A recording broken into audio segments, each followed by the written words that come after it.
Oi, gente, tudo bem?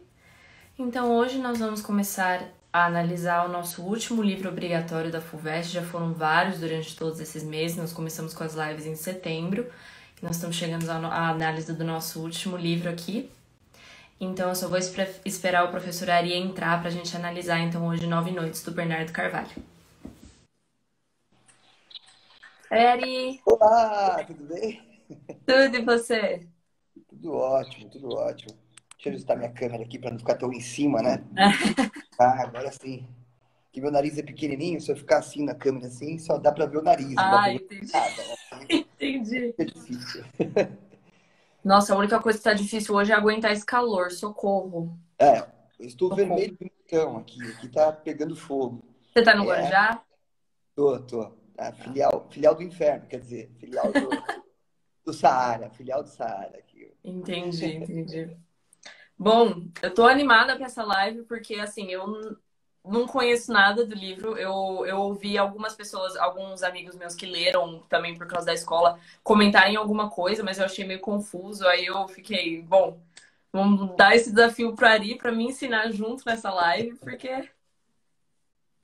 Olha, Vicky, eu confesso que eu me surpreendi muito e mais, queria agradecer ao Juntos no Vestibular pela oportunidade de ter lido esse livro, porque talvez em Nossa! outros, eu sei em que contexto eu teria chegado ao Bernardo de Carvalho, eu não conhecia o livro, e eu trabalho com literatura contemporânea, minha Uhum. pesquisa é sobre literatura contemporânea. E Sim, eu lembro que você comentou. quando eu terminei de ler esse livro, a única coisa que eu pensava é como é que eu não tinha lido isso antes? Como isso não tinha chegado às minhas mãos antes? Então, só tenho a agradecer. Foi uma Nossa, que surpresa bom que te ajudou também, né? Nossa. muito. Foi uma surpresa muito gratificante, uma experiência incrível. A leitura desse livro é uma experiência incrível. Então, quem não leu, eu sugiro que leia.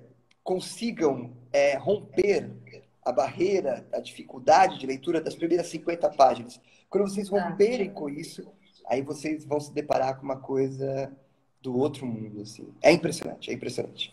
Nossa, então tô animada. Então, fica à E vontade elas para vão... começar.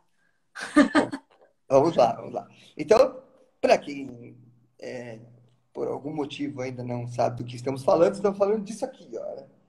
Nove Noites. Que eu agradeço também a vocês por terem encaminhado o livro para mim. Ah, E essa edição com esta capa, que é mais interessante ainda que as outras edições, com as outras capas. Nós vamos comentar um pouquinho sobre isso. Tá? uhum. Então, nós vamos começar a falar de Nove Noites de Bernardo de Carvalho. Você preparou alguns slides aí, né, para a gente ver. Vou virar aqui os slides. Eu não vou me apresentar, porque todo mundo já me conhece, mas Todo quem não mundo me já te conhece, conhece. Vou sou começar professora aqui. de Macarenhas, todo mundo sabe quem eu sou.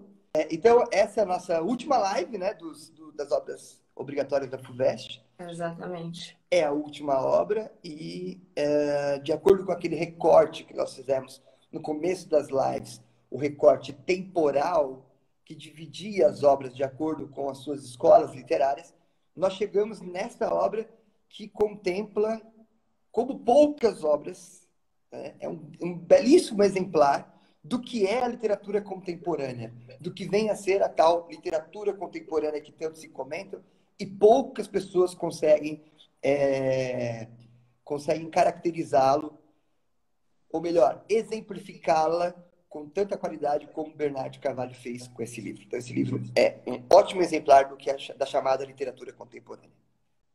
Então, antes de começarmos, lembrando, viu, Vitória, que você sabe que eu falo pra caramba, qualquer interrupção que você quiser fazer, fique à vontade em qualquer Tá bom, momento. Né? tá bom, pode deixar, Ari. Então, nesse primeiro slide aí, nós vamos falar um pouquinho desse contexto da produção da obra. E para falar do contexto da produção da obra, lembrando que essa obra foi confeccionada, foi escrita, né, entre 2001 e 2002, ano em que aconteceu o que a gente chama de, algumas pessoas chamam de início de uma nova era, né? Quando ocorreram os ataques às Torres Gêmeas, nós tivemos uma ameaça de ataque de antrax nos Estados Unidos, alguns contextos que a gente depois vai olhar na produção das narrativas e vamos comentar sobre esses contextos históricos. Contexto histórico-social, eu gostaria de comentar depois, quando a gente for falar dos enredos, porque é uma obra que se divide em dois enredos. Dois enredos que dialogam, mas são dois Uhum. enredos. Então, nessa parte de contexto, eu quero falar especificamente das características. O que são essas características do chamado pós-modernismo que é encontrado na obra? Antes de começar, eu queria só deixar claro uma coisa, porque às vezes eu falo isso e eu não deixo claro que tipo de pós-modernismo que eu estou falando. O pós-modernismo, ele nada tem a ver com uma ideia temporal, de recorte temporal, do tipo assim, acabou o modernismo, o que vem depois é o pós-modernismo, né? Aham. Não é nesse sentido que eu trato a questão do pós-modernismo. Porque aqueles que afirmam e reafirmam e entendem que pós-modernismo é o fim do modernismo, começa o pós-modernismo, eles carregam nas suas afirmações, nos seus discursos, uma série de argumentos, uma série de defesas, das quais nós refutamos. E refutamos por alguns motivos. O próprio Bernardo de Carvalho refuta essas afirmações neste romance dele.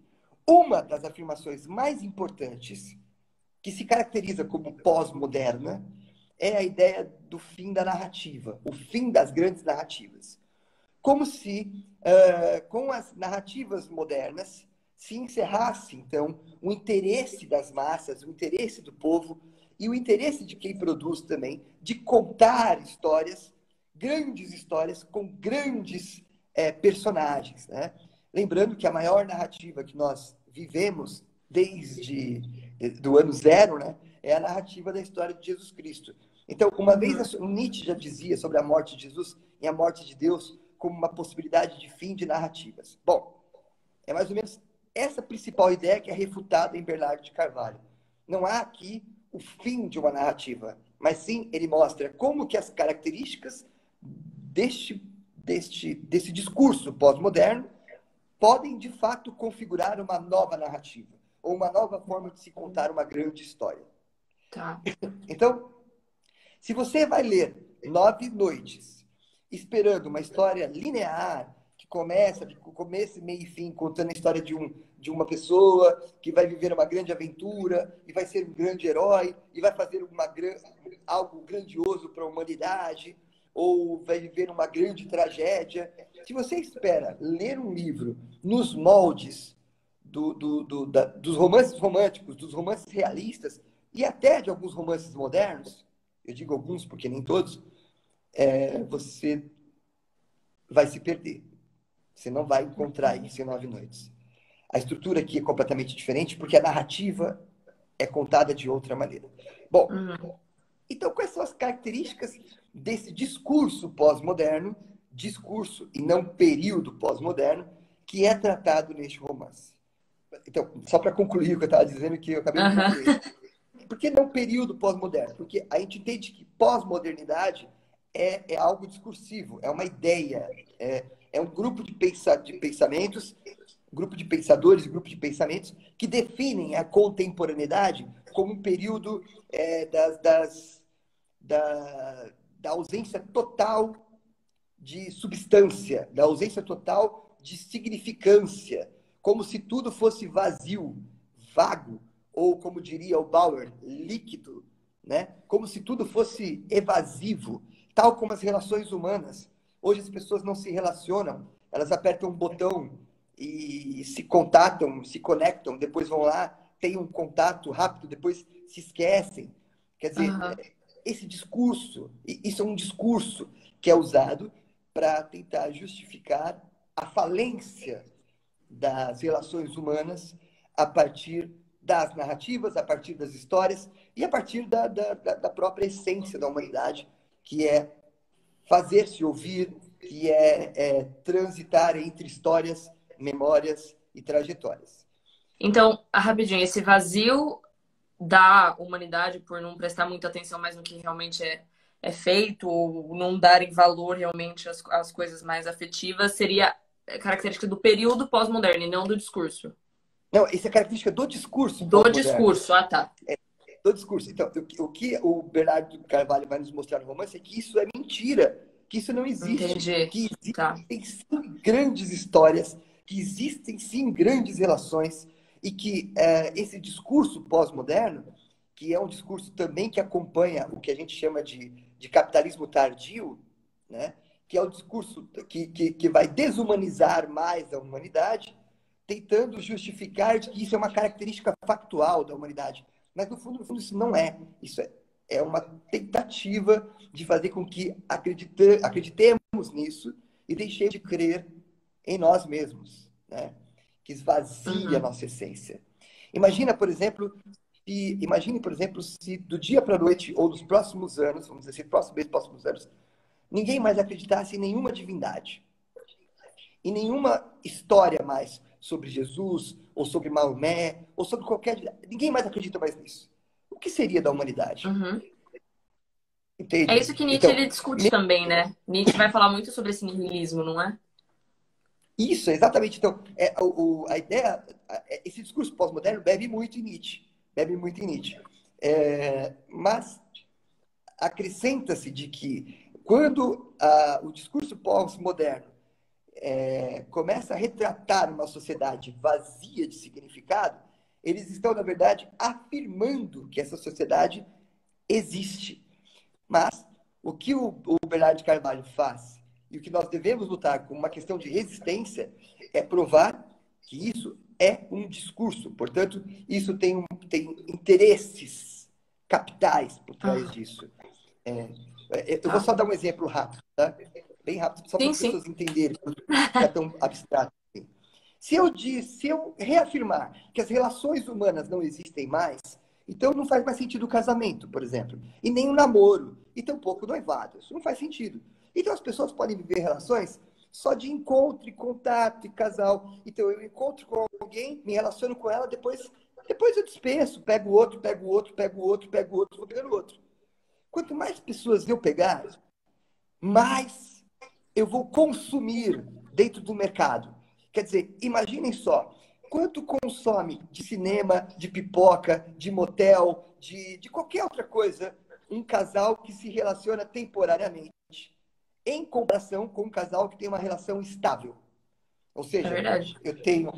eu sou casado e, portanto, a minha relação com a minha esposa, ela se dá num contato diário com o consumo de um casal, mas não aquele consumo exacerbado que as relações momentâneas geram. Entende o que eu quero dizer? Sim, sim. Quanto menos humanizado for essa relação, maiores são as chances de consumo que essas pessoas terão. E aí Porque mais basta as se pessoas vender a tentam acreditar. achar conforto. Mais as pessoas tentam achar conforto Exato. em aspectos exteriores, em aspectos materiais, né? Realmente. Exatamente. Então, é mais ou menos essa a ideia. Então, esse discurso ele atende a um interesse que é chamado depois de capitalismo tardio, um interesse capital. Bom, voltando então para o Bernardo de Carvalho. Quais são os contextos, então, do discurso pós-moderno em que a obra está inserida? Olha lá. Nós vamos observar, então, alguns contextos desse discurso pós-moderno que a gente encontra na obra, focado, por exemplo, no individualismo e a subjetividade atrelados ao consumismo e ao narcisismo, que é o hedonismo, prazer acima de tudo. Então, nós vamos observar isso nos dois personagens principais do romance. O personagem narrador jornalista e o Bill Crane. Então, os dois personagens principais, eles estão... É muito clara essa questão da subjetividade e o desejo de ter o prazer acima de tudo. Quando o prazer não é Uhum. alcançado, vem a depressão, vem a melancolia, vem o abismo, né? Depois, comunicação e indústria cultural. Sobre essa questão da comunicação e indústria cultural, depois a gente vai ver um recorte. Eu fiz um sublinhado na biografia do Bernardo de Carvalho, que ele tem formação em artes visuais, em cinema. Né? E essa comunicação e indústria cultural, nós vamos observar na narrativa como esses recortes são feitos. A gente lê esse romance como se estivéssemos assistindo a um filme ou uma série, sabe assim? Os recortes eles são tecnicamente preparados para o leitor que consome séries, filmes e outro tipo de mídia audiovisual. Tá, entendi. Impressão e espontaneidade também é uma marca muito comum. Essa impressão tem a ver com a visão que você tem do mundo, tem a ver lá com a subjetividade, a visão que você tem do mundo. E a espontaneidade, como se nada daquilo que vai acontecendo seja de fato, dentro da narrativa, sejam fatos pré-estabelecidos. São tudo situações espontâneas. Ou melhor, quase tudo que acontece no romance são acidentes. São acidentais, são mal entendidos. São situações que poderia ter sido resolvido com um bom papo, uma boa conversa. Mas não aconteceu. E, portanto, acaba gerando toda a tragédia do romance. Né? Se tivesse acontecido uma boa conversa, tudo estaria resolvido. O que mais? A ausência de valores ou em busca de valores. O tempo todo, isso é uma característica dos romances contemporâneos. O tempo todo nós temos um personagem e o protagonista, o narrador e o protagonista, todos eles em busca de algum valor que faça sentido à própria vida. E aí me lembra aquela música do Cazuza, Ideologia, eu quero uma para viver. A ausência total de valores, ela cega as pessoas, e as pessoas não conseguem encontrar um norte. O que a gente vai observar desses dois personagens por conta de ter colocado no próprio pai, o pai ter sido essa bússola que orientou eles até a fase adulta, a ausência dos pais, do pai, principalmente a figura paterna, né, faz com que esses dois personagens fiquem completamente perdidos. Eles ficam perdidos, porque o pai orientou, mas o pai não deu valores, o pai não ensinou valores. Então eles não têm valores. Não têm valores próprios, não sabem o que seguir, não sabem para onde ir, não sabem contra o que lutar e para que lutar. Na ausência total de valores, a tendência é que o indivíduo mergulhe na depressão, que é o foco do romance. Né? Bom, isso não é spoiler nem nada. O romance começa a partir daí. O romance É um começa fato. a partir... É um fato. E ele começa a partir daí, do suicídio do Bill Payne, do protagonista. Começa a partir do suicídio dele. E o mistério o mistério em torno desse suicídio. Por que ele se matou? É isso que o jornalista quer saber. Bom, o niilismo artístico. A gente estava falando do Nietzsche, né? O niilismo artístico, desgraça total das narrativas. É uma característica muito forte em Nove Noites. A gente vai observar como essas narrativas, elas são narrativas que não se afirmam, elas sequer existem, elas se negam o tempo todo. São narrativas que se negam. Talvez essa seja a maior confusão que os leitores encontrem no romance, quando vão ler Nove Noites. Porque é um romance que se nega. Ao tempo em que ele afirma ou descreve uma passagem, na sequência ele já nega aquilo. Ele já faz você acreditar e depois desacreditar no que ele está dizendo. Ou seja, rompendo com esta verossimilhança que é essencial para se acreditar em qualquer narrativa, né? O elemento de verossimilhança. E vai deixar o próprio Sim, leitor confuso porque ele não sabe que lado o personagem está tomando, né? exatamente. A intenção do autor é confundir o leitor. A intenção do narrador é confundir o leitor, do começo ao fim. A gente vai observar mais para frente como é que ele desenvolve isso. Ele afirma e nega, ou ele confunde as datas e as pessoas positalmente, para que o leitor não tenha ideia do que está acontecendo. Ele fala, peraí, mas isso não é possível. Como é que esse cara pegou essa doença nessa época, se 12 anos depois, o jornalista encontrou com ele 12 anos depois? Como 12 anos depois, se o pai dele morreu em 2002? Sabe, assim, não faz sentido. Uma coisa não faz sentido com a outra. A gente vai observar que essas datas não batem e ela é intencional. Só que para ajudar, Entendi. para o narrador não. Não, eu tô tentando entender porque toda essa confusão, mas acho que a gente vai entender melhor pra frente, né? Sim, sim. E para o narrador não ficar assim como mentiroso, para ele não falar assim, o que eu estou te contando, não acredita mais em mim, o que eu estou te contando é mentira, para não ficar assim, o que ele faz? Ele coloca as vozes. Então a gente tem a presença da polifonia e da intertextualidade. Sobre a polifonia, nós temos outras vozes no romance. A voz do Perna, né, que é o que escreveu lá, o engenheiro que escreveu a oitava carta, a voz do próprio Bill e a voz do narrador jornalista. Essas muitas vozes que vão surgindo no romance, elas acabam uma negando a outra, uma mentindo a outra. E o próprio narrador acaba falando, não, mas isso que ele falou não é verdade, porque não condiz com isso, com isso, com isso. Se não é verdade, por que você me contou? É, Interessante? Então, sim. ele vai desconstruindo. Sim, realmente, né? Porque, nossa, que confuso. Por que que o narrador colocou, ou o narrador traria uma pessoa que contaria uma mentira em meio à história só para confundir o leitor, mas E qual é a intenção? Aí a gente acaba chegando à conclusão, no começo a gente começa a achar que ele está tentando reduzir a credibilidade dos interlocutores, dos primeiros interlocutores, né? Quem escreveu as cartas, os interlocutores do Bill. Mas depois a gente chega à conclusão de que não é bem isso, que a intenção dele é outra, é confundir o leitor mesmo. E é aham. clara essa intenção. Depois a multiplicidade de estilos. Então ele vai misturar aqui no romance um pouco de romance de jornalismo, depois um romance investigativo.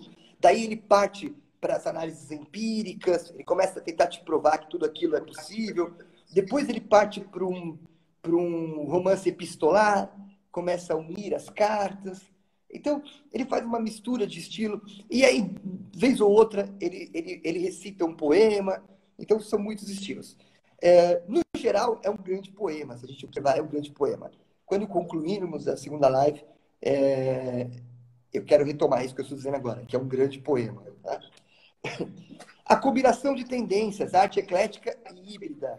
Ou seja, a gente vai observar técnicas no romance, técnicas de outras formas de expressão artística, como, por exemplo, técnicas da pintura, técnicas do cinema e, evidentemente, da literatura. Né? O hiperrealismo como sugestão. Esta parte é ótima. Esta parte é ótima. Ao tempo em que ele vai negando as coisas, ele vai tentando ser hiperreal, ou seja, ele vai tentando te provar a cada passagem que tudo que ele está dizendo é documental. E aqui, no caso, aproximação cultura indígena. Né? Ok. Algumas outras características. O humor e a crítica. Então, mesmo sendo uma grande tragédia, a gente vai encontrar humor e crítica, evidentemente, em todo o texto.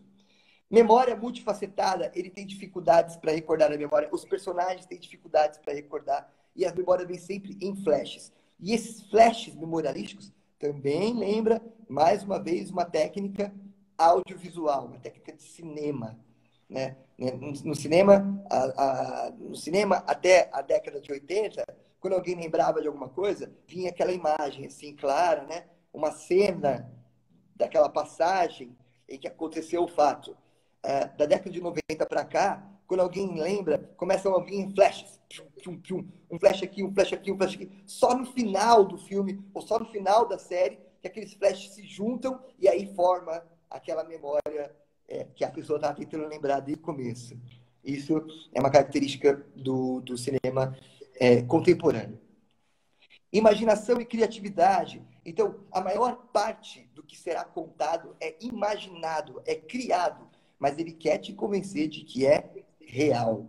E isso é importante. Isso é importante. O próprio narrador vai deixar brechas claras no romance de que se trata de uma ficção. E como eu sei que ele quer me convencer que é real? Primeiro que ele começa a partir de uma história real.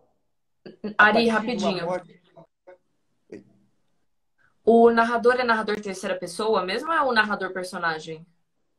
Então, são dois enredos, né? Como eu disse, são dois enredos. Uma parte da história, uma história contada pelo narrador personagem, que é a história dele. É a história como ele conheceu, como ele chegou a este antropólogo e como ele decidiu investigar a vida desse cara. Enquanto que a Entendi. outra parte da história, que é a vida do antropólogo, é contado por um outro personagem que é o Perna. Tá. A gente vai chegar lá, são dois enredos, são duas histórias. Ah, tá. É que eu tinha Mas ficado esse confusa, você falou narrador, de brechas. Aí, ok, entendi. sim, este narrador que está te contando a história de como ele descobriu o tal Bill, ele vai mostrar como aquilo na vida dele, por que ele se interessou em investigar a vida de um cara que ninguém estava nem aí para ele. Foi um cara que morreu lá em 1939, mas ninguém se importou com ele. Se importou, foi na época. Mas hoje em dia ninguém mais lembra. Por que isso despertou algo nele? Então ele vai começar a contar essa trajetória para você. como ele chegou até essa história e por que essa história despertou algo nele. E a gente vai descobrir lá no final do romance que tem algo muito próximo com o pai dele, né? Assim como a história do pai do próprio Bill. Interação com o leitor, tem interação o tempo todo com o leitor. O começo de cada uma dos trechos que a gente vai analisar é o narrador interagindo com o leitor. Fusão entre ficção e realidade. Isso é uma característica do romance contemporâneo. Portanto, essa fusão existe no romance. Metanarrativas, a tentativa de explicar como se construiu aquela narrativa. Praticamente todo o enredo que se dá a partir do jornalista é uma metanarrativa. Foco narrativo semelhante à lente da câmera, tecnicismo. A gente vai observar que as cartas, que a oitava carta, que é a carta escrita para o Perna, tem um foco de câmera de cinema. E reescrevendo a história, porque, mais uma vez, essa é a principal característica do romance contemporâneo. A tentativa de reescrever a história, aquilo que já foi contado. Só para a gente ilustrar aqui, Vic, eu tenho certeza que quem está assistindo a gente, se nunca assistiu um filme do Quentin Tarantino, deve assistir. Pelo menos um. Qualquer um. Escolhe um lá e assiste. Vou pegar um exemplo aqui do...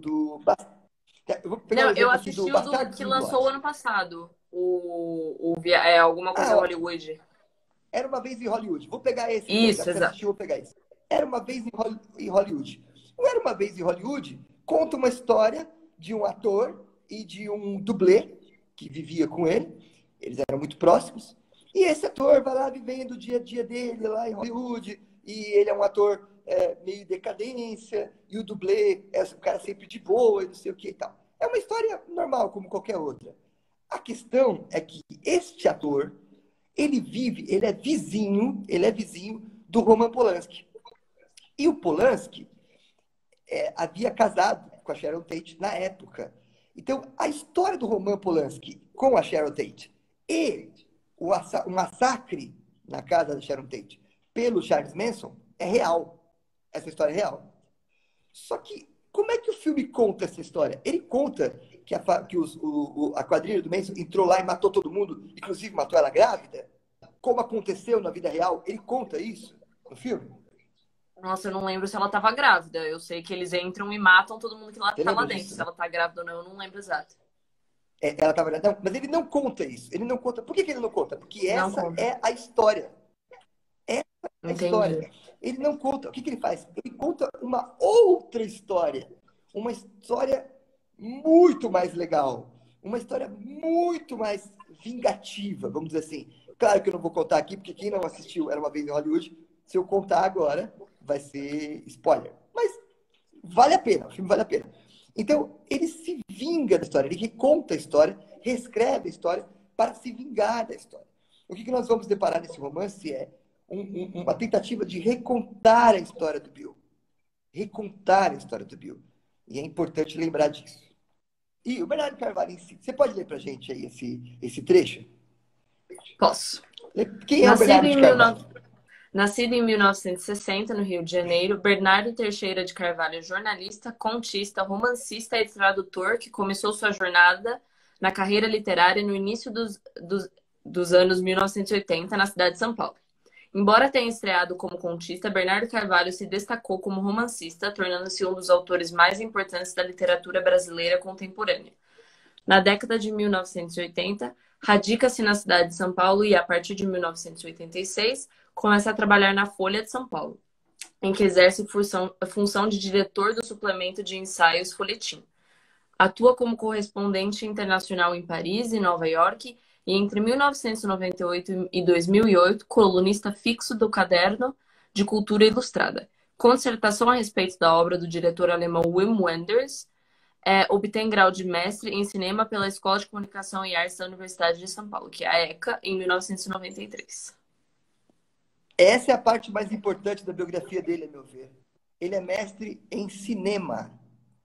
Por isso que o romance é tão multifacetado.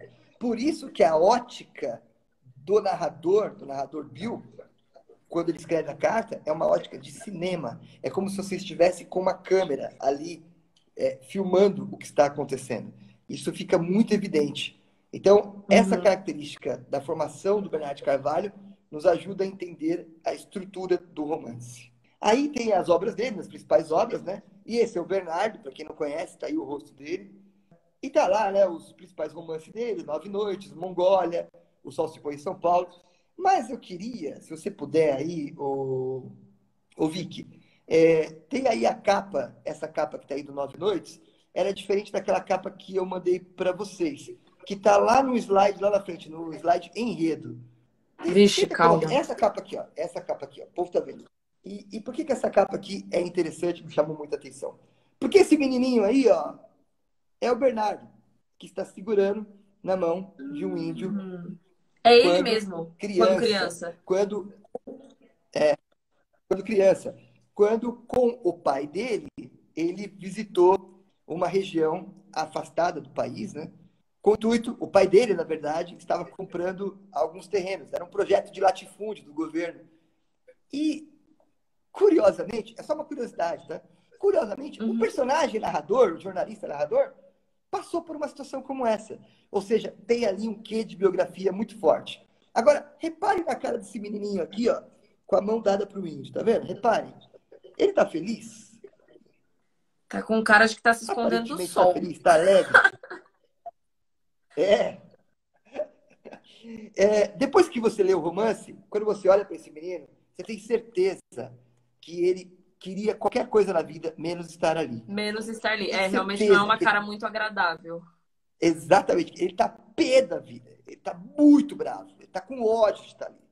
E o que nós vamos observar no romance, e isso é o mais curioso, é que se trata de um romance que fala de relações culturais, sociais entre um americano e um paulista, né? Um americano e um paulista com índios cravos, e não é uma relação bonita, não é uma relação amigável, não é uma relação não é uma relação de amigos, é uma relação da parte desses homens brancos de completo incômodo, de completa vontade de matar todo mundo, sabe assim? Não é algo bom para eles, não é uma experiência Aham. boa para eles. E isso é diferente, porque normalmente quando a gente lê um romance que fala de algum homem branco que foi para uma tribo indígena, geralmente acaba gerando uma amizade ali, eles ficam, né, superam as diferenças culturais. Esses personagens não vão superar. E isso é bastante marcante no romance. Na verdade, Carvalho era isso, queria mostrar ele menininho para vocês. Lembrando mais uma vez que não se trata, não podemos confundir o narrador com o autor, mas os traços biográficos são evidentes. Contexto da publicação do enredo. Agora sim chegamos, porque parece que tudo que a gente está falando aqui está meio abstrato até agora, né? Mas agora vamos falar de forma prática dos dois enredos. Dos dois enredos. E eu fiz essa divisão de dois enredos porque ela é marcada no livro. Se você tiver lido Nove Noites em PDF, você provavelmente não viu isso. Por isso que é importante ter contato com a obra impressa. Porque eu sei lá que cargas d'água em PDF não mantiveram a, a diferença gráfica que é entre um enredo e o outro. E Ah, isso é tá. muito importante. Aham. Ali tem o contexto da publicação do primeiro enredo. Narrativa de jornalista, jornalista investigador. E depois, contexto do suicídio de Quen, narrativa de Manuel Perna. Nessa narrativa do Manuel Perna, ela é toda em itálico, porque é uma carta Inteira, que do está sendo começo ao fim. lida, então é toda em itálico. E ela tem uma marca importante que ela começa do começo ao fim, toda em itálico. Ela começa sempre assim, ó. Isto é para quando você vier. Essa é a frase. Isto é para quando você vier. E o livro, ele é dividido assim. O capítulo um que começa aqui, ó, vocês vão verificar, em itálico, portanto, é a carta do Manuel Perna.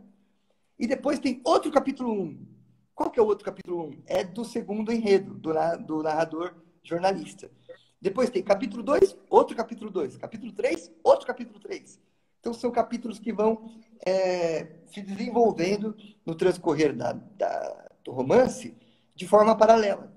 De forma paralela. Por isso que são dois enredos. E por isso que confunde Ah, tanto também, evidente que um né? deles, São... por isso confunde tanto. Ah, e se eu quiser ler só a carta que o Manuel Perna lê? Dá para ler. É só você pegar aquilo que está em itálico, um itálico, dois itálico, três itálico, quatro itálico, e você lê a história inteira do Bill Quine, ou Quine, vamos falar quase do Bill Quine, sem interrupção. Ah, eu quero só ler a história do jornalista. Você pega tudo que não está em itálico e você vê sem interrupção. Portanto, são duas histórias que seguem em paralelo. É evidente que a história do jornalista acaba depois se sobrepondo, lá no capítulo 19, e ela vai até o final, enquanto que a carta do Manuel Perna se encerra. E se encerra de uma maneira chocante, eu diria assim. O que acontece no capítulo 19, com o fim da carta do Manuel Perna, para mim foi um tapa na cara. Assim. Eu falei, meu Deus, como que eu não percebi isso? Porque existem coisas que a gente só vai perceber no final do romance. Sim, É claro. chocante. Dá até, sabe aquela coisa que você fala? Não dá vontade até de você não contar. Eu não vou nem contar, porque. Não, mas a gente vai ter que falar sobre, tá? Para quem leu e para quem não leu. E o bom do romance é Aham, que, mesmo que você conte o final, você não estraga o romance, tá? É maravilhoso por isso. sim. Então, a primeira narrativa, que é a narrativa do jornalista, o jornalista investigador, qual é o contexto dela? 2001. A história começa em 2001. O que aconteceu em 2001? No dia 12 de maio de 2001, teve a publicação do artigo, que na verdade é uma resenha etnológica escrita por Marisa Correia. Marisa Correia é uma jornalista, ela existe. E o artigo também existe, denominado Paixão Etnológica, a respeito do livro Cartas do Sertão, de Kurt Nimue-Daju, para Carlos Estevão de Oliveira. Esse Kurt, lembra Kurt Nimue-Daju é um antropólogo muito famoso na década de 40, na década de 50. Então, a gente vai falar um pouquinho disso aqui já, tá? Então, o contexto daqui é a publicação deste artigo. Em paralelo, também, nós temos o problema da vaca louca, que estava acontecendo em 2001, a contaminação da vaca louca, as torres gêmeas, depois o Antax, depois nós temos a Guerra do Golfo, tudo isso, a Guerra do Golfo, desculpa, a Guerra contra o Terror, tudo isso influencia esse primeiro enredo, esse enredo do jornalista investigador. Em paralelo a isso, eu tenho, então, o contexto do suicídio do Quine em 1939, que é a narrativa do Manuel Perna. O que aconteceu lá, então? No dia 2 de agosto foi o dia do suicídio de Buell Quine. Eu estava chamando ele de Bill, né? Falando Bill. É Buell o nome dele, não é nada de Bill. É que é um nome... O nome é quase plural, sabe? É um nome... Enfim. É, Mesmo dia é em isso que o rapidinho, Einstein Ari. envia uma carta para... O Bill Quinn, ele. Sim. Porque eu tô percebendo que tem alguns traços que são verídicos na obra e outros não. Esse personagem, ele é fictício ou ele realmente ele pegou algum personagem, alguma pessoa já Sim, existente e ele é escreveu a real. Ele é história? real. Ele existiu. A morte dele é real. O suicídio dele é real. Então, a história dele até aí é real. Até isso que a gente sabe. É um antropólogo que veio para o Brasil, era vinculado à Universidade de Colômbia, veio para o Brasil num programa de bolsa, que é importante falar isso, porque depois isso é um problema no romance. Depois ele vai para o Tocantins, até a cidade de Filadélfia, e depois para a cidade de Carolina, porque ele vai fazer uma expedição para estudar algumas tribos indígenas lá nessa expedição. Com o passar do tempo, a gente vai descobrir que ele não queria fazer isso. Que ele faz meio que por obrigação, assim, sabe? Ele não é um antropólogo por paixão, por amor. Ele veio fazer isso porque ele ama os índios, queria conhecer os índios. Não tem nada a ver. A gente vai ver depois que foi por obrigação que ele fez isso. Foi porque ele queria fugir de alguma coisa. E isso tudo acaba se tornando um grande problema na cabeça dele. Enfim, é real, é real. A história dele é real. Só que é só isso que a gente sabe que é real. É só isso. Que ele veio para o Brasil, ficou no Rio de Janeiro, foi para o Tocantins e se matou. É a única coisa que a gente sabe. Agora, tudo que vai ser construído depois tem a ver com as tais cartas que o narrador investigador vai encontrar. E essas cartas revelam, são cartas que o próprio o Belquine escreveu. Ele escreveu e ele mandou para uma perna, que também é um personagem real, ele mandou para o Manuel Perna essas cartas para que o Manuel Perna entregasse para algumas pessoas. E essas cartas existem. Ele não revela todas, mas ela existe. São 7 cartas. Mas esta narrativa do Manuel Perna, que vai acontecer no romance, é uma tal oitava carta. Então, haviam 7 cartas que foram escritas. Mas essa, que vai ser lida para a gente no romance inteiro, é uma oitava carta. E é importante que vocês lembrem isso. Oitava carta. Existiam 7 cartas e, de repente, se descobre uma oitava carta. E aí aí que entra a grande trama do romance. Voltando, então. Então, ele existiu e, em paralelo a ele, aconteceu também a morte do Freud, foi nesse ano, no ano em que ele morreu. Início da Segunda Guerra Mundial e a fundação do DOPS pelo governo de Getúlio Vargas. É importante porque não só o Buell Quinn, como outros historiadores da época vão sofrer muito com a repressão do Vargas e depois com a repressão da ditadura militar, que é o contexto histórico em que a história se passa. Então, ficou claro que existe, então, 2 enredos, uma história do jornalista e uma história que é lida através da carta que o Manuel Perna vai ler, a tal oitava carta. Voltando aqui para o primeiro enredo, disse então que o primeiro enredo começa com a publicação de um artigo que é escrito pela tal Marisa Correia. Vamos ver o artigo. Por favor, leia para a gente o artigo da Marisa Correia. Paixão Etnológica, Cartas do Guru da Etnologia Brasileira, Marisa Correia. Alguns anos atrás, um colega cujo filho ia fazer pesquisa de campo entre os índios do Brasil me perguntou: não é perigoso? Respondi automaticamente: não. Nunca ninguém morreu no campo, no Brasil. Mas não era bem verdade, pensei depois, lembrando entre os poucos casos que conheço, os de Buell Quinn, que se suicidou entre os índios Craôs em 1939, e o de Kurt Nimuendaju, que morreu durante uma visita aos índios ticunas em 1945. Que se suicidou, isso, durante uma visita dos índios em 1939, e o de Kurt Nimuendaju, que morreu durante uma visita aos índios ticunas em 1945, em circunstâncias até hoje debatidas pelos etnólogos. Buell Quinn era um antropólogo norte-americano orientado por Ruth Benedict, entre aqueles que tinham vindo fazer pesquisa no Brasil no âmbito de um acordo informal entre o Museu Nacional e a Universidade de Columbia.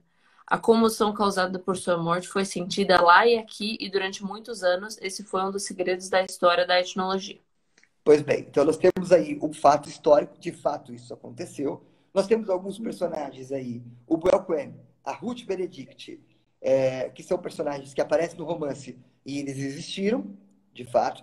Então, a partir deste artigo, esse aqui é só um trechinho do artigo, tá? O artigo nem fala do Buell Quinn, o artigo vai falar sobre o Kurt Nimuendaju, que também era um antropólogo. Então, que é o tal do guru da etnologia, que ela fala.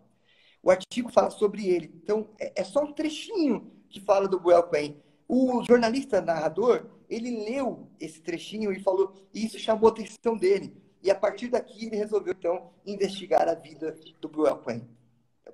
Esse é o ponto principal. É aqui que começa a história. Então, nós temos fatos reais. No romance, o próprio jornalista afirma que tentou entrar em contato com a Marisa Correia. Na verdade, ele entrou em contato com a Marisa Correia. E ele chama ela de Marisa Correia. Portanto, nós temos uma mescla de personagens reais, da vida real, e personagens fictícios, coexistindo em um espaço que, ora, é verdadeiro, é real, ora, é ficcional. Entende essa mistura que ele faz? Faz uma mistura tipo bem confusa. Gump, assim. Tipo aquelas misturas. É justamente para que você não saiba distinguir o que é real do que não é real.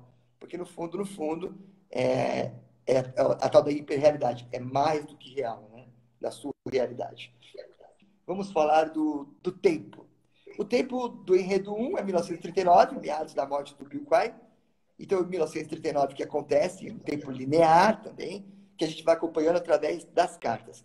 E do enredo 2, 2001, a investigação do narrador-repórter, que depois avança para os anos subsequentes, à medida que o repórter vai avançando na pesquisa dele, na investigação dele, até a viagem dele para os Estados Unidos, que vai acontecer ali perto de 2002. Então, o tempo em que a história se passa é essa.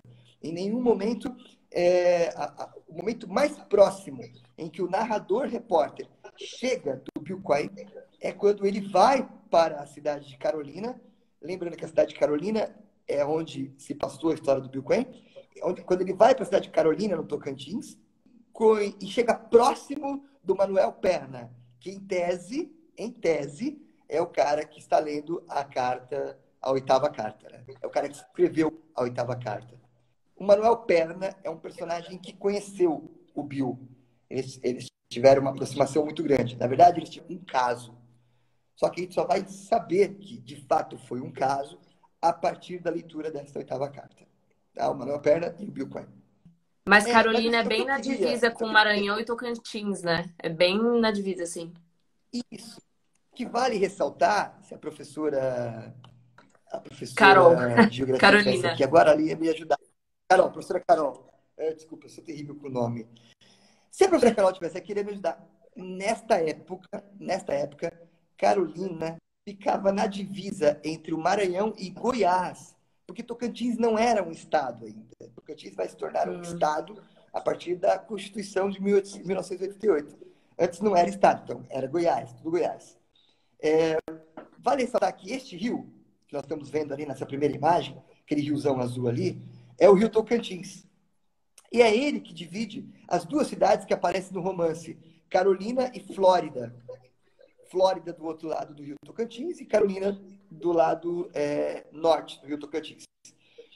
E mais para cima tem a região que é a Chapada das Mesas. Isso, Morro do Chapéu.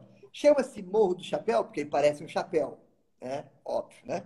Mas essa região se chama Chapada das Mesas porque a maior parte dos morros, das montanhas que tem, é assim, ó. Parece uma mesa. Parece algo subindo que faz uma mesa. E é nesta chapada, é nesta região que vivem os índios Crarros, que são os índios que o Buell vai na segunda expedição dele. Outros espaços em que a história se passa também. O Rio de Janeiro, né, com o narrador personagem, o narrador jornalista, e Nova York, Rio de Janeiro, com o Buell Quine, que ele passa um tempo também no Rio de Janeiro, lá na Lapa. O Buell era um cara boêmio, era um jovem estudante. Então ele era um boêmio, ele era uma pessoa que gostava da noite, assim, sabe? Então era um cara bastante envolvido na vida noturna. E também em Nova York, né, com a história da família dele e depois com a ida do jornalista para Nova York. A gente vai falar tudo isso no transcorrer dos trechos, né? Bom, as personagens. Aqui, então, temos o Buell Quine, que é no próximo slide. Essa é a foto do Buell Quine, e essa foto é real, prova que ele, de fato, existiu, né? Ele é o protagonista, é um antropólogo suicida. Ele se matou no dia 2 de agosto de 1939. Ele foi um antropólogo americano que estudou várias tribos indígenas de Fiji e do Brasil. Na década de 30, escreveu 7 cartas e pediu ao Manuel Perna que as endereçasse aos destinatários. Isso faz parte da biografia dele. Ele escreveu 7 cartas. 7. Não é 5, não é 6, não é 8. São 7 cartas. Se ele escreveu 7 cartas, que história é essa de oitava carta? É exatamente esse aspecto de reescrever a história, né? É isso, Vicky. É isso, Vicky. Tá vendo só como é bom ter interlocuções inteligentes assim? É exatamente isso. Vicky. É a reescrição da história. A oitava carta é a reescrição da história. É aquele ponto que o narrador achou para falar, ó, vamos contar essa história direito, né? Tá aí, então, o Manuel Perna é um engenheiro local, que a visão do Perna é importante para a história, porque ele teve proximidade com o Buell Quine. Uma relação amorosa, casual, que resultou em importantes confidências. Então, o contato dele com o Buell Quine resultou em muitas confidências. E onde é que eu leio essas confidências do Buell Quine com o Manuel Perna? Onde é que eu vejo essa relação dele com o Manuel Perna? Onde é que está tudo isso? Uma boa pergunta. Na oitava carta. Na oitava. Ele vai criar, então, essa relação amorosa. Entendi, boa. tá. Agora, eu achei que de fato tinha ocorrido uma aí as coisas relação começam entre a fazer eles. sentido. Então, essa relação do Manuel Perna com o Buell Quine é importante que ela aconteça para que se justifique a razão do suicídio do Buell Quine. Porque a gente não pode perder isso de foco. O que ele está investigando? Ele quer descobrir por que o Buell Quine se matou. É isso que ele quer descobrir. Então, é importante entender essa questão da relação dos dois, porque isso explica muito sobre a razão pela qual o meu pai se matou. Mas isso na O história, né? jornalista Não está de querendo descobrir. fato. De fato, a razão real, o motivo real pelo qual o Boelquai se matou, a gente nunca vai saber. As 7 Realmente, não cartas tem como. não tem como. As 7 cartas que ele escreveu, e nenhuma delas faz menção a isso. Nenhuma delas faz menção a isso. O que nós temos é o testemunho dos índios que assistiram ao suicídio, porque ele não só se matou, ele se matou de forma horrível. Horrível. Ele se automutilou devagar, perto dos índios. Então, nós temos o relato dos índios que assistiram e as cartas que ele mandou para proteger esses índios, para que as pessoas não pensassem que foram os índios que mataram ele. Mas em nenhum momento ele cita a razão pela qual ele se matou. E a carta, a tal 8ª carta, que é uma... O jornalista está cansado, porque ele fala, quer saber, eu não vou ter como provar isso. Não tem como, ninguém sabe disso. Então, ele vai atrás dessa tal carta, né? E é interessante isso. A Nick está dizendo aqui, esse caso entre o Buell e o Perna é o caso que só consta lá na 8ª carta, o Nick. Bom, sigamos aqui. Outro personagem, jornalista, né? Que não tem identidade revelada e que se dedica a uma investigação extraoficial. Está no próximo slide. Extraoficial. A respeito do misterioso suicídio de Quinn. Possui fortes traços biográficos do autor. A gente lê o jornalista, a gente vê os traços do autor. O pai do jornalista, figura importante na comparação entre a sua relação com o pai do Boel e a relação que ele tinha com o pai. Ambas muito conturbadas. O pai do jornalista era rico, mulherengo, beberrão, corrupto e acabou morto na cama de hospital com a doença da vaca louca. A morte do pai do Boel não é revelada, mas o pai do Boel também é um cara muito parecido com o pai do jornalista. Agora, tem esses 2 personagens aí no final que eles são essenciais para a trama. Um deles é o Andrew Parsons e o outro é o Shlom Parsons. Eu vou contar, então, rapidamente os enredos para a gente entender o que acontece aqui no Andrew Parsons e o Shlom Parsons. Rapidinho, a história do Buell é mais ou menos assim, do Buell Quinn. O Buell Quinn, então, é um antropólogo que tem lá a sua vida lá nos Estados Unidos. Aí ele tem uma vida de classe média alta e ele resolve, então, viver viajando e pesquisando tribos nativas. Ele vai para o Fiji, depois ele vem para o Brasil, enfim. Aqui no Brasil, ele primeiro vai para as tribos Trumais. O Trumai é uma tribo importante que a gente fala daqui a pouco. Depois ele vai para os Krahos.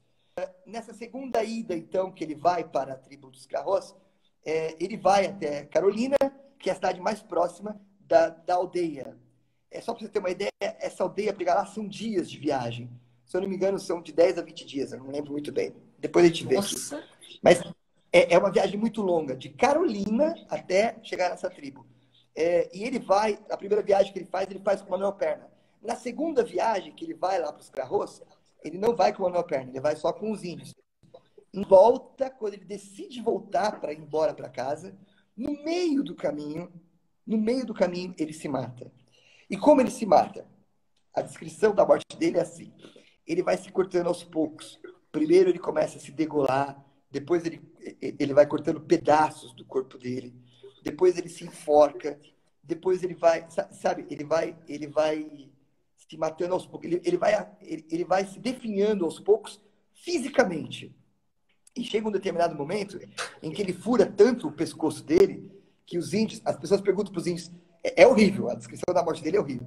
Os índios perguntam, o pessoal pergunta para o índio, por que você não socorreu ele? E aí eles falam, não dava mais para socorrer. Primeiro porque para chegar em Carolina iam ser dias e dias de viagem. O segundo ponto e o mais importante é porque aquilo que ele estava fazendo com o próprio corpo, os índios achavam que aquilo era uma maldição.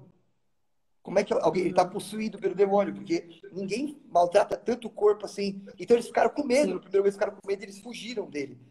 Ficaram de longe observando. E no terceiro dia, quando eles vão lá, são 3 dias de tortura. No terceiro dia, ele está enforcado. 3 dias? Ele sobrevive 3 dias? Porque ele não se mata de uma vez, ele vai se matando aos poucos. Ele vai se furando aos poucos, vai sangrando aos poucos. Ele se tortura para morrer. E é isso que, que deixa a hipótese de suicídio muito estranha. Entendeu? É isso que deixa a hipótese de suicídio muito estranha. E ele vai se torturando. Mas acaba assim que desde o começo a própria Marisa, que foi que escreveu a homenagem para ele lá, ela disse que não há nenhuma dúvida de que ele se matou. Não há a menor dúvida de que ele tenha se matado. Mas aí a razão pela qual ele se matou, e se matou com requintes de crueldade, porque ninguém se mata com requintes de crueldade, sabe? As pessoas se matam de uma vez, né? Exato. Quem quer morrer, morre de uma vez. Para não Ele foi ficar se matando aos sofrendo a poucos, e ele mais, foi ao socorro. contrário. Tão absurdo, tão assustador, que os índios que estavam acompanhando ele, eram 2 índios, eles acharam que aquilo que ele estava fazendo era uma espécie de ritual, era uma espécie de coisa, era uma espécie da tribo deles, assim, dos brancos. Os índios não entenderam nada. Falaram, como é que alguém pode ser tão perverso consigo mesmo, assim? Não era possível. Os índios não entenderam nada do que estava acontecendo. Bom, então aí ele morre, mas antes de morrer, ele deixa com um dos índios as tais 7 cartas e pede para que o índio leve até o Manuel Perna, em Carolina, para que o Manuel Perna enderece essas cartas a todo mundo que era. Inclusive, eram cartas que tratavam dos bens dele, que tratavam do espólio dele, para a família, para Ruth Benedict, para o orientador dele, lá em Colômbia. Enfim, eram cartas práticas, né? Enfim, é isso, essa é a história do Bill Cohen. Agora, o jornalista é um menino que é um homem, né? Claro, que quando menino conviveu com algumas tribos indígenas e que ele odiou conviver com essas tribos. E ele conviveu porque ele foi obrigado, porque o pai dele entrou num esquema de latifúndio lá e foi comprar umas terras lá naquela região, lá no norte do Amazonas, do Tocantins, comprou a preço de banana lá para fazer fazenda, para derrubar a mata, para derrubar a floresta e fazer fazenda. E ainda bem que isso só acontecia naquela época, né? Hoje em dia não acontece mais. Isso que é legal da história. Então, ele desmatava para fazer pasto, para criar gado e destruir a floresta. E ele ganhava para isso, E ele comprou a preço de banana aquilo lá. E o pai dele era um tremendo do pilantra, enriqueceu, ficou bilhardário com isso. E era um cara super mulherengo e tal. Então, a relação dele com o pai dele era porque ele tinha que acompanhar o pai dele nessas viagens que o pai fazia. E o pai que pilotava o avião. E o pai era um piloto muito ruim, por sinal. Era um piloto barbeiro, assim, vira e mexe, cometia acidentes. E nessas viagens, ele, vez ou outra, se encontrava com tribos indígenas. E ele odiava que os índios tocavam nele, que os índios queriam pintar ele. Ele odiava, ele falava, por que essa gente tem que encostar em mim? Se pelo menos fosse bonita, é tudo gente feia, desdentada e tal. É o jornalista contando a relação que ele tinha com os índios. Bom, depois, quando ele fica adulto e ele conhece a história do Bill, ele decide então investigar. E quando ele decide investigar, ele decide viajar para Carolina. Quando ele viaja para Carolina, inevitavelmente ele vai acabar tendo que ter contato com as tribos Carros, com os Carros que foram a última tribo que esteve com o Bill. Aí é uma tragédia. Essa relação dele com os índios é horrenda, assim, sabe? Os índios não são aqueles índios que querem cuidar das pessoas, tá? Eles são satíricos, eles são irônicos, eles são malvados, eles querem sacanear o cara, eles botam medo nele, eles assustam ele, eles querem ficar passando coisas na pele dele, ele odeia isso, forçam ele a comer uma comida que ele odeia, eles comem uma comida podre lá, uma carne podre que está há dias apodrecendo, e forçam ele a comer, e ele não pode deixar de comer, porque é uma desfeita. Os índios batem nele, os índios tiram sarro da cara dele, os índios ameaçam ele. Então, assim, é uma relação terrível entre eles. E os índios falam para ele, olha, uma índia fala para ele, você vai embora e vai esquecer a gente, você é igual a todos os brancos, você vai embora e vai abandonar a gente. Então, é uma relação de carência dos índios com o branco. E quando ele vai embora para o Rio de Janeiro, os índios ficam ligando todo dia para ele, falando, olha, você prometeu que ia me trazer tal coisa, você prometeu que ia trazer o rádio para mim, quer dizer, e ligam todo dia para ele, e ele não sabe falar para os índios, não, eu prometi porque era uma cortesia, eu não sei se eu posso levar, até um dia que ele grita com os índios e manda eles calar a boca e desliga o telefone, e aí ele vai ler na carta do Manuel Perna, que era exatamente essa relação que o Bill Quine tinha com os índios. A relação do Bill Quine com os índios era uma relação horrível, né? Ele odiava. Aqui a Nick está perguntando se o jornalista é brasileiro. É brasileiro, é brasileiro. O Bill odiava aquela gente. Ele odiava estar ali. Ele fala em determinado momento que as únicas pessoas que ele aturava eram as crianças. E olha lá, nem sempre. Porque os adultos eram mimados, eram grudentos, queriam forçar ele a ficar fazendo as coisas que ele não queria, sabe? Então é uma relação, não é uma relação cultural, é um choque cultural violento. E o narrador jornalista, ele se identifica muito com o Bill. Ele fala, nossa, eu entendo o Bill agora. A própria... Como é ruim conviver com aquela gente. A própria história do jornalista, então, vai meio que ajudar ele a entender o porquê do suicídio do Bill Quine, né? Exatamente. Esta ainda não é a razão do suicídio do Bill. O Bill, por mais que ele não gostasse de estar com os índios, vai ajudar. E isso é essencial, Vitória, isso que você falou. Vai ajudar. Porque há uma citação no livro, e aí é importante demais a gente pensar na intertextualidade, é importante demais você ter alguma certa bagagem literária para entender do que ele está falando. Há uma citação do livro de um escritor que muita gente já ouviu falar por conta do filme, chamado Joseph Conrad. Escreveu um livro chamado Coração das Trevas. Ele não cita o Coração das Trevas, mas ele cita o Conrad.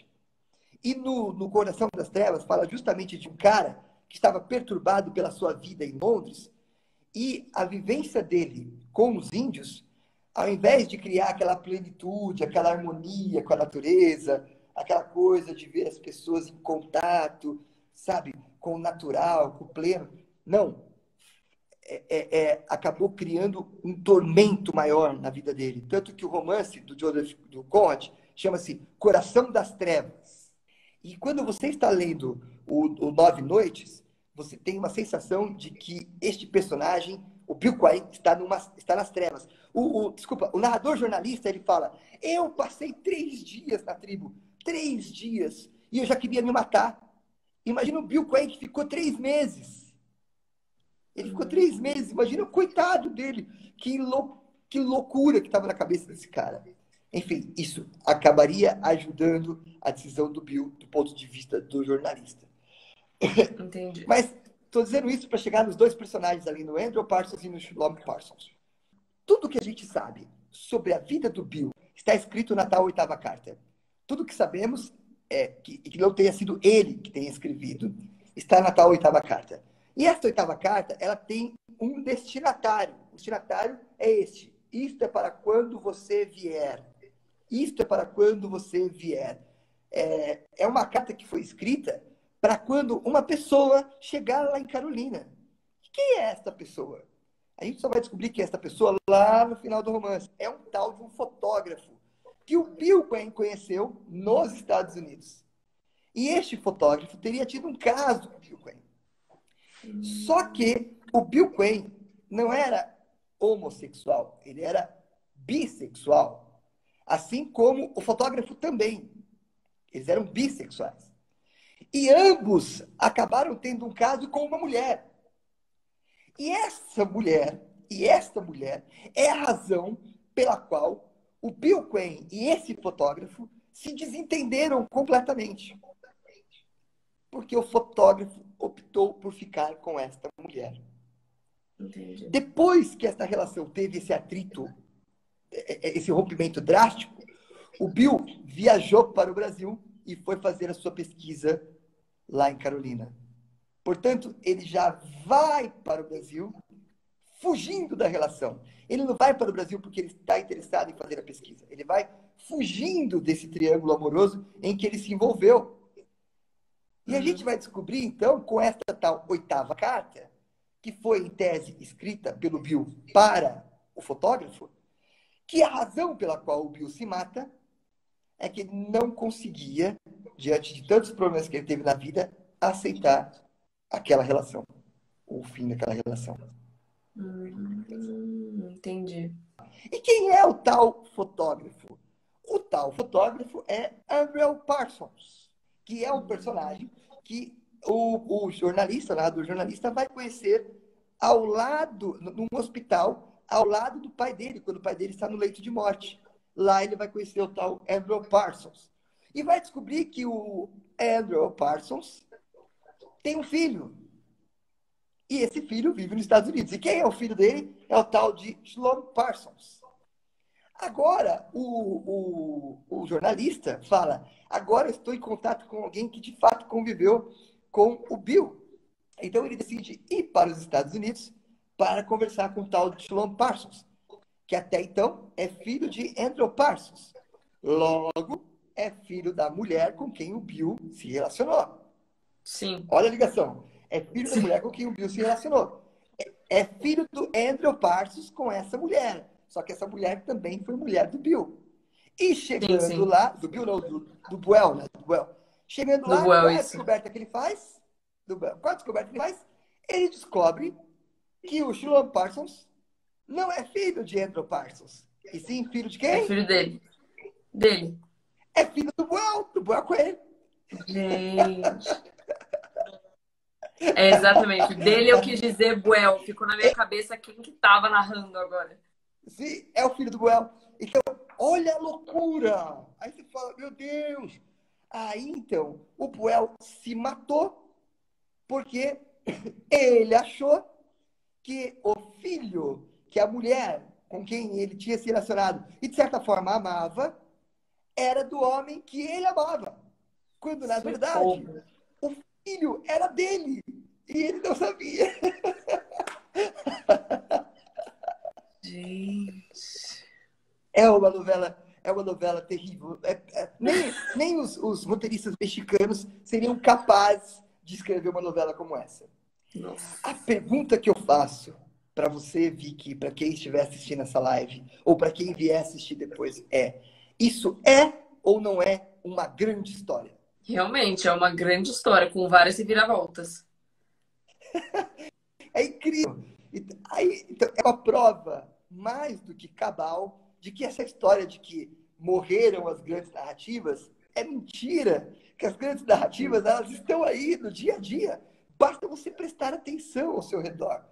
É isso que ele está querendo provar para nós. É isso que o romance nos mostra. Isso é uma história absurdamente impressionante. Que você chega no final e fala: Meu Deus, eu nunca imaginei um negócio desse. O Nunca. que, o que mostra que essas histórias estão por aí. Basta que tenhamos humanidade no coração e interesse em conhecê-las. E nós vamos conhecê-las. Bom, Sim. então por isso que o Andrew Parsons e o Sloan Parsons são importantes nessa história, tá? Mas a gente depois Aham. vai tratar de outros trechos aí que eu já contei aqui. É talvez Vou a parte virar. que mais chama atenção no romance, porque em paralelo com esses personagens, nós temos outros personagens importantes, que são os Krahos e os Trumais. Lê primeiro os Trumais aí, por favor. Tá bom. Os Turmais são considerados o último grupo a ter chegado na área dos formadores do rio Xingu, tendo atingido a região na primeira metade do século XIX. Atualmente habitam a área central do Parque Indígena do Xingu, porém culturalmente estão ligados ao complexo conhecido como Alto Xingu, cujos povos, apesar da diversidade linguística, compartilham uma série de características culturais, estando articulados em uma rede de especializações comerciais e rituais intertribais. Embora associados ao sistema alto-xinguano, os trumais não são totalmente integrados a ele, apresentando particularidades que os diferenciam dos outros grupos da área. Todavia, o convívio com estes povos levou os trumais a serem influenciados e a influenciar uma série de costumes auto-xinguanos no que diz respeito a rituais, a cultura material e a atividades produtivas. Muito bem. Então, em suma, antes de responder a pergunta da Nick ali, a Nick está perguntando se antes de descobrir que o fotógrafo tinha um caso com a mulher, o Boel era amigo do fotógrafo. Era mais do que amigo. Ele já tinha um caso. Ele já tinha um caso. Então, era um trio, era um triângulo amoroso. Era um triângulo amoroso que depois acabou se tornando uma grande tragédia. Né? Mas agora voltando à questão dos trumais. O que você acabou de ler aí, Vitória, é muito importante a gente pensar. O Alto Xingu, ou a região do Xingu, do Alto Xingu, é uma nação. É uma nação. E quem são os trumais nessa nação? São estrangeiros.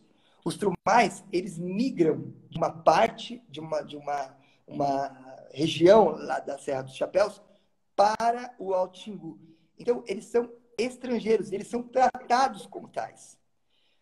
No romance, a gente vai observar que os Trumais morrem de medo. E morrem de medo por quê? Porque os outros índios do Alto Xingu, alguns os tratam com certa hostilidade e ameaçam matá-los, ameaçam exterminá-los o tempo todo. Então, eles estão o tempo todo assim, meio, sabe, ressabidos do que está acontecendo. A primeira reclamação que o Buell faz dos Trumais é que os Trumais é um povo medroso, que é um povo que eles não foram atacados de forma direta, mas eles são ameaçados em tempo integral. Então, o primeiro contato que ele tem com os índios brasileiros é com uma tribo completamente medrosa, com uma tribo completamente assustada, com medo de tudo que pode acontecer ao seu redor. Vamos ler os Crahoes e depois a gente volta para esse slide. Então, nos seus 2 séculos de contato com os brancos, os Crahoes têm vivido reviravoltas e inversões de situações. Ora aliados dos fazendeiros, ora por estes massacrados em 1940. Nos anos 50, seguiram um profeta que prometia transformá-los em civilizados e, em 1986, empenharam-se em uma reivindicação que implicava justamente no oposto, na sua afirmação étnica. Foram em 1986 ao Museu Paulista, em busca da recuperação do machado semilunar, caro às suas tradições. Assíduos viajantes às grandes cidades, cujas ruas e autoridades conhecem melhor que as sertanejos que os cercam. Com frequência telefonam a seus esquivos amigos urbanos a pedir miçangas, tecidos e rezes para abate indispensáveis à execução de seus rituais. Crescendo a população sertaneja e fazendo-se sentir o furto de gado dos Crahoes sobre os rebanhos, as relações foram se deteriorando, culminando num ataque de 3 fazendeiros a 2 de suas aldeias, em 1940, no qual morreram cerca de 26 indígenas. Comunicado da ocorrência, o governo do Estado Novo pressionou as autoridades estaduais no sentido de se realizar o julgamento dos fazendeiros responsáveis. Apesar de terem cumprido sua pena em liberdade condicional, foi um dos raros casos em que perpetradores de massacres de índios foram condenados. Que condenação, né? Foram muito condenados. Então, condenação exemplar. Ninguém mais pensou em matar índio depois que esses fazendeiros foram condenados. Só para situar aqui rapidinho. Os Crahoes, então, são índios mais civilizados, assim, mais em contato com os brancos. Quer dizer, eles visitam muitas cidades grandes, eles ligam, ficam ligando para cobrar as pessoas que prometem coisas para eles. E é isso que o jornalista reclama. Esses índios ficam me ligando. Eu prometi uma rádio porque eu estava lá, mas ficam me ligando todo dia. Então, os Crahoes, eles são muito conectados com o mundo. Diferente dos Trumais. Só que enquanto os Trumais eram lá reservados, fechados no mundo dele, os Crahoes, por terem esse contato com os brancos, quando os brancos visitavam eles faziam questão de que os brancos... assim, vou explicar rapidinho, que é uma fala do próprio jornalista, tá? O jornalista diz o seguinte: quando os Crahoes, índios Crahoes, vão para a civilização, eles são tratados pelos brancos como se eles fossem crianças, como se eles não soubessem nada. Olha, faz isso aqui. Aqui é o caminho, tal. Só que eles são muito espertos. Então, o que eles fazem? Quando o branco vai para a tribo deles, eles tratam o branco como se o branco fosse criança. Então, eles brincam com o branco. Eles fazem o branco ser qualquer coisa deles, um brinquedo deles. Eles forçam o branco a ficar carregando aquele jogo de toras lá, que eles sabem que o branco não aguenta, mas eles forçam só por sacanagem, sabe? Aquele jogo que eles põem a tora em cima, assim. Eles sabem que o homem branco não pode fazer aquilo, mas eles fazem. Eles sabem que o homem branco odeia pintar com genipapo, porque genipapo gruda a pele e demora meses para sair. Eles pintam com genipapo. Eles sabem sacanear o branco. Então, eles são crianças, assim, com os brancos. E eles fazem para provocar. E eles botam medo no homem branco. Eles conhecem o jogo do homem branco. Então, os Crahoes são os índios mais espertos, assim. O que aconteceu nesse massacre foi o seguinte. Eles começaram a consumir o gado. E eles consumiam o gado dos fazendeiros. Só que, num determinado momento, os fazendeiros, quando estavam chegando naquela região, meio que deixavam e permitiam que os índios comessem os gados, davam alguns gados, inclusive, para que os índios garantissem as divisas das terras.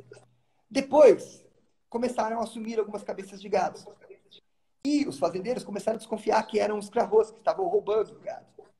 Então, o que eles fizeram? Estou falando especificamente desse massacre de 40. Eles colocaram uma vaca, num campo aberto, sozinha, e deixaram a vaca a noite inteira lá. Porque eles sabiam que por ali passavam índios crarrôs. Quando eles chegaram de manhã, eles viram em volta da vaca várias famílias. E quando eu digo família, estou falando homens, mulheres e crianças, que já estavam comendo a vaca, que já estavam fazendo lá os ensopados, as carnes, comendo a vaca e festejando entre eles ali a carne que eles tinham conseguido. E alguns já estavam, inclusive, tirando alguns pedaços de carne da vaca para levar, porque eles comiam carne estragada mesmo, dias depois. Os homens brancos viram essas famílias lá e simplesmente fuzilaram todo mundo, sem piedade. Homens, mulheres e crianças. Dos 26 mortos deste massacre, 8 eram crianças. Por que não morreram mais? Porque à medida que eles estavam atirando, os homens, né, os homens que eram mais rápidos, conseguiram correr. A maior parte conseguiu correr. As mulheres e as crianças ficaram. Então é um massacre horrendo que aconteceu. E é traição, é uma pura traição. Por quê? Porque isso que eles fizeram com os carros, de colocar a vaca lá, para a vaca ficar à noite, eles faziam antes. Eles davam para os carros. Os carros sabiam que isso era uma coisa que os homens brancos faziam. Era quase que uma troca de amigos, sabe assim? Vocês não me atacam, eu não ataco, eu te dou uma vaca. Então, os carros nunca iam imaginar que aquilo era uma armadilha. Foi uma traição, uma das coisas mais horrendas que já aconteceu naquela região. Ainda bem que acabaram, né? Nunca mais houve massacre de índio, nunca mais se matou índio no Brasil, nem se botou fogo em índio enquanto o índio está dormindo no banco da praça, nunca mais queimou matas. É legal que tudo isso é coisa do passado. Hoje em dia isso não acontece mais. Isso que é bom, isso que é legal viver num país assim. Bom, eu fiz questão de situar essas duas tribos, por quê? Porque elas são imprescindíveis na maneira como o Bill Quinn se relaciona com elas. Né? Enquanto uma era extremamente medrosa e fazia com que aquele medo amplificasse o próprio medo dele, a outra era muito pegajosa, muito, sabe assim, muito grudada nele e fazia ele ter asco daquela tribo. Então, essas duas tribos são muito importantes para o transcorrer da história. Depois a gente vai, quando eu estiver analisando os trechos, eu vou falar um pouquinho mais da trajetória das tribos. Claro que o romance, só pela descrição das tradições dessas tribos, já vale. Só por isso já vale o romance. Mas ele não fica só nisso. Até porque nós não estamos diante de um romance que vai tratar essas tribos indígenas de forma romantizada. Muito pelo contrário. Não tem absolutamente nada de romântico na relação com as tribos. O foco narrativo, nós temos então dois focos narrativos. Né? Temos a narração que é feita a partir de dois narradores com diferentes pontos de vista. O primeiro é o Manuel Perna, que é um personagem, como a gente já viu, que é um engenheiro local com o qual o protagonista manteve certa amizade, que é uma relação amorosa. E algumas confidências. Então, a narrativa do Manuel Perna tem o foco narrativo dele. Então, a relação que ele tem com o Bill, o que ele declara em relação ao Bill, o Buell. Mas ele já ficou íntimo dele, então a gente vai chamar ele de Bill, tá? O Buell, a relação que ele tem com o Buell. É o Bill. O narrativo dele. O segundo é de um jornalista que investiga oficialmente o caso, no intuito de escrever um livro. E essa história de um livro é muito boa. Sua identidade não é revelada e alguns interpretam como o próprio Bernardo, embora não seja oficial. Por que eu disse que essa história de livro é muito boa? Porque é a desculpa que ele usa para justificar o interesse dele na história. Ele fala assim, eu vou escrever um romance. Eu sou jornalista que estou escrevendo um romance. Pergunta, você está investigando o quê? O que você quer saber dessa história? Não, eu quero escrever um romance. É a desculpa que ele usa o tempo todo. Mas é mentira, entendeu? Ele convence todo mundo, inclusive nós, leitores, de que ele está escrevendo um romance. Mas é mentira. Ele não vai escrever romance coisa nenhuma. É só curiosidade mesmo. E acaba acontecendo isso aqui, né? Acaba gerando um romance. É até uma ironia, né? Exato, é até uma ironia do Bernardo de Carvalho, porque o Bernardo de Carvalho é jornalista e escreveu um romance sobre essa história toda, né? Então, ele fica tirando sarro da gente o tempo todo, dizendo, não, eu ia fazer isso, mas eu não vou fazer mais. Eu queria fazer isso, mas não vou fazer mais. Quando estivermos analisando alguns trechos, eu quero mostrar para vocês como é que ele desconstrói a própria narrativa. Ele faz isso propositalmente. Ele faz isso descaradamente para mostrar que aquela coisa de verdade absoluta sobre uma história não existe. Não existe. E se você acredita em alguma verdade absoluta, já deveria deixar de acreditar há algum tempo, né? Começa a pensar que todas as verdades são relativas, não são absolutas. Isso nada tem a ver com empirismo, tem a ver com discurso de realidade. Bom, os personagens estão sempre em trânsito, isso é importante lembrar. Ora em solo americano, Nova York, onde o Quai veio, ora em solo brasileiro, Rio de Janeiro, São Paulo, a fronteira do estado de Maranhão com Tocantins, né, que agora é Tocantins, antes era Goiás, e ora no interior mais profundo de Acraho, pertencente à cidade de Carolina. Então, eles estão sempre em trânsito. Está em algum lugar. A descrição de Carolina, por parte do jornalista, que ele vai a Carolina, é uma das coisas mais bonitas que eu já vi nos últimos tempos. Assim, a chegada dele em Carolina, a vista que ele tem da cidade, quando ele sobe na torre da igreja. Ele não tem nada de romântico. É uma descrição da relação que ele tem com aquele lugar, assim, sabe? Não tem nada de ideal. É real o que ele está mostrando. Então, os focos narrativos são esses dois focos, que estão sempre em diálogo. Até que, no capítulo 19, o foco narrativo do Manuel Perna acaba, porque a carta acaba. E dali em diante, então, a gente tem só a história do jornalista. Então, a história afunila em em um único enredo. Antes da gente partir para amanhã para análise, eu quero só que a Vitória leia este trechinho, que na verdade faz parte do agradecimento que o Bernardo de Carvalho faz no final do livro. Acabou o livro, aí ele vai agradecer as pessoas. Aqui, ó. Ele vai agradecer. Olha como ele começa agradecendo. Lê pra gente, Vitória, por favor. Este é um livro de ficção, embora esteja baseado em fatos, experiências e pessoas reais. É uma combinação de memória e imaginação, como todo romance, em maior ou menor grau, de forma mais ou menos direta. Só que a dele é bem direta, né? Pronto, então. Para aqueles que imaginam que vão ler alguma biografia do Del Cohen, ou que vão ler alguma investigação séria, ou que vão ler fatos, não é, entendeu? É uma ficção, é um romance, como um romance deve ser. E, por si só, é uma história muito bem contada. Então, eu acho que nesse agradecimento ele já deixa muito claro qual é a intenção dele, é escrever uma ficção. Mas ele brinca com essa coisa da verdade, da verossimilhança o tempo todo, porque vale destacar aqui a diferença de verdade e verossimilhança, tá? A gente não pode confundir as coisas, são coisas diferentes. Verdade é aquilo que aconteceu, né? Aquilo que é um fato, né? Aquilo que pode ter acontecido. E verossímil é aquilo que poderia ter acontecido. É verossímil, pode ter acontecido.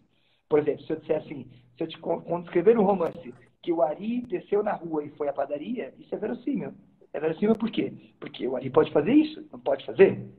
Pode. Ele pode descer aqui na padaria e comprar um pão. Isso é verossímil. Agora, se eu contar no romance que o Ari foi até a padaria para comprar um pão, mas ele escorregou num foguete e acabou batendo no meteoro e entrando em confronto com duas luas ao mesmo tempo, que estava dentro da cabeça dele e explodiu fazendo uma nova constelação, isso não é verossímil. Essa é a diferença do que é possível ser verdade e o que não é possível. Então, é só mais ou menos nesse sentido de esclarecer. E só para esclarecer antes da gente partir então para amanhã, o título, né? 9 Noites. 9 Noites é o tempo que o Manuel Perna passa com o Belquine. São as 9 noites que eles passam juntos. Ah! Eu tava pensando aqui, assim, 9 noites por quê? Tava mirabolando. Porque 9 noites. Né? Então, o título, ele já conta tudo para nós. Então, trata-se de um romance, a gente acabou de ver ali, uma ficção, que vai retratar as tais 9 noites que eles viveram juntos, né? Que eles conviveram. O romance é todo baseado nessa tal oitava carta. As 9 noites é aquilo que é relatado na oitava carta. Que a gente vai ver, então, como... a gente falou, eu ia perguntar isso agora. Eu li somente, viu? Então, a gente vai ver na live de amanhã, a gente vai analisar alguns trechos e identificar alguns pontos importantes, alguns temas importantes do romance. Dessa vez eu fiz diferente, acho que você viu lá no slide, eu separei os trechos por tema. No mais, agradeço muito a atenção de vocês e a paciência, né? e por ficar ouvindo aqui mais de 1 hora. E espero que pelo menos tenha despertado aí interesse em dar uma lidinha no romance que vale muito, muito a pena. Não, com certeza. São muitos detalhes que a gente precisa prestar atenção para tentar entender o todo mesmo, né? Mas então amanhã a gente entra com essa análise dos trechos. Então, muito obrigada, Ari, por esse contexto inicial aqui do enredo, dos personagens, tudo para a gente entender um pouco essa confusão. E até amanhã para a gente olhar os trechos. Então, Eu que agradeço, até amanhã. Valeu, pessoal, e a gente se fala. tchau, tchau, Tchau, tchau. gente. Então tá bom, Tchau, Ari. Tchau, tchau. tchau. Tchau, Obrigado. Até gente. mais.